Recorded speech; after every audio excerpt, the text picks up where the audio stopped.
iSilvertown yindawo enamatyotyombe. Ingxelo yecensus yango-2011 yadiza ukuba abahlali babesebenzisa inkqubo yamabhakethi, kodwa susela ngoko luninzi utshintsho lwenziwe kule ndawo. Abahlali ngoku banombane, indlela nenkqubo yogutyulo lwelindle.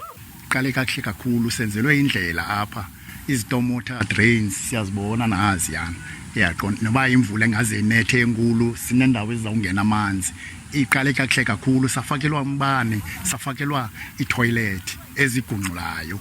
Now sifuna izindlu ngoku. Ya dada, kuba saphuma kwi-bucket system, sinazo itoilet ngoku, sinawo amanzi, sinawo umbane. But owona mnqweno wethu apha kwakhelwa izindlu.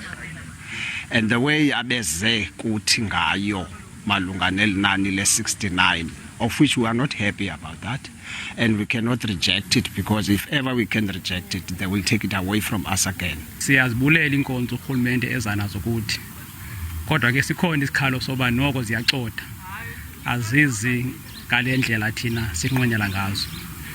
Mhlekazi wami, owona mba uphambili njengoba abanye abahlali betshilo, umba ophambili ngumba wezindlu.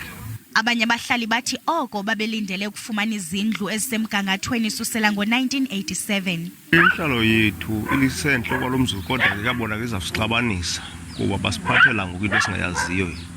Yilist abantu abayi-69 bathi ke ngoku basebenzisa abantu abadala. Officially thina ngoku sasitoyitoyi wonke umuntu makakhelwe izindlu, and thina sasithenjisiwe Mr. Tsatsira Umasipala. Ndisuka kwa block 63 A6 ezintakeni apha eNew Bright. Ndasuka phaya ngo-1987 uzotsho apha. Sazolahlwa ke apha eSilvertown. Sabe silahliwe apha eSilvertown, emveni koko kwakhona ezinye iSilvertown kwiminyaka ezayo. Sihleli sahlala apha, kumane ke sithiwa sizakakhelwa, basiyakhelwa nanamhlanje. Umasipala ombaxa weNelson Mandela Bay unikwa uxanduva lokwakha izindlu ezingamakhulu amathathu neziza kutyabula i-46.6 million rand.